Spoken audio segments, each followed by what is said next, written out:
ছিল। সকাল সকাল ঈদের নামাজ পড়তে গেলাম, অনেক ভাই ব্রাদারদের সাথে দেখা হলো। তারপর যেহেতু 6 তারিখ ছিল শুক্রবার, যার কারণে এটা বিশেষ করে আমার জন্য অনেক বেশি পাওয়া ছিল যে জুম্মার দিন শুক্রবার বেশি ছুটিটা। তো ঈদের দিন ছুটিটা থাকলে জুম্মার নামাজটা পড়ার সুযোগ হয়েছে। সচরাচর জুম্মার নামাজ পড়তে পারি না, যে কারণ এখানে আমাদের যে সাপ্তাহিক ছুটিটা থাকে সেটা থাকে হচ্ছে রবিবার, সানডেতে। তো আমার জন্য অ্যাকচুয়ালি এটা আমার জন্য ঈদের একটা বোনাসের মতো হচ্ছে যে শুক্রবারের জন্য নামাজটা পাইছি পড়তে। তো সকালে নামাজ পড়ে বাসায় এসে রেস্ট নিয়ে কিছু খাওয়া দাওয়া করে তারপরে আবার দুপুরবেলা চলে গেলাম জুমার নামাজ পড়তে। আর আমার বাসাটা হচ্ছে আমি যেখানে থাকি আর কাজ করি সেটা হচ্ছে বুকারেস্টের পাশের একটি বাজারে। বুকারেস্টের একদম কাছে কিছুক্ষণ লাগে বুকারেস্ট আসতে। তো এখন বাইক চালাতে তো আরও বেশি হয়ে গেছে, সময় বেশি লাগে না। যার কারণে আবার সুযোগ হয়ে গেছে জুমার নামাজটা পড়ার। তো চলে আসছি জুমার নামাজ পড়তে। এটা হচ্ছে আর রহমান মসজিদের বুকারেস্টে। তো জুমার নামাজ পড়লাম আলহামদুলিল্লাহ। তারপরে আমার কাছে বড় বাসায় নিয়ে গেল, দুপুরে খাওয়া দাওয়া দেখি, দুপুরে ওখানে লাঞ্চ করলাম। এর সাথে আরও কিছু দরকার ছিল সবার সাথে ভাবি হাতে রান্না অনেক মনে ছিল, বিশেষ করে কালা বোনাটাই হচ্ছে। তো যখন বাসার দিকে যাচ্ছিলাম তখন রাস্তায় প্রচুর জ্যাম। সচরাচর এরকম জ্যাম দেখা যায় তাদের ফেস্টিভ্যালের সময় হয়, কিন্তু আজকে কেন এত জ্যাম আমি জানি না। তারপরে ট্রাই করতেছিলাম যে মেন রোডগুলো অ্যাভয়েড করে করে যাওয়া।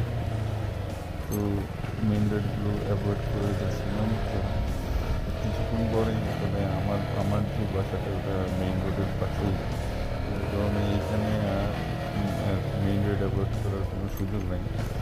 তারপর যখন রাস্তায় মেইন রোডে যাচ্ছিলাম তখন আবার এরকম প্রচুর জ্যাম থাকার কারণে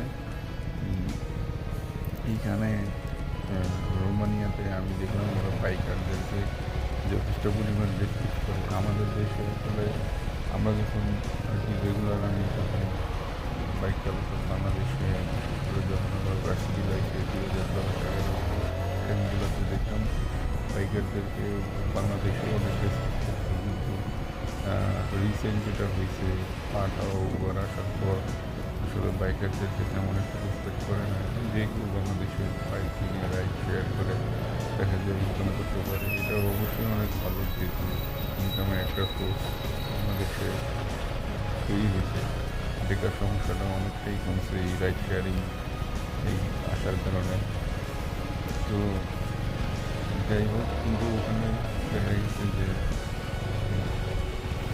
অনেকেই আর কি খুব সহজে বাইক কিনে দেখা যায় মানে বাইকগুলো এমনভাবে চালায় রাস্তাঘাটে, যার কারণে যারা রিয়েল বাইকার ছিল বা আছে তাদের আসলে অনেক বদনাম হয়।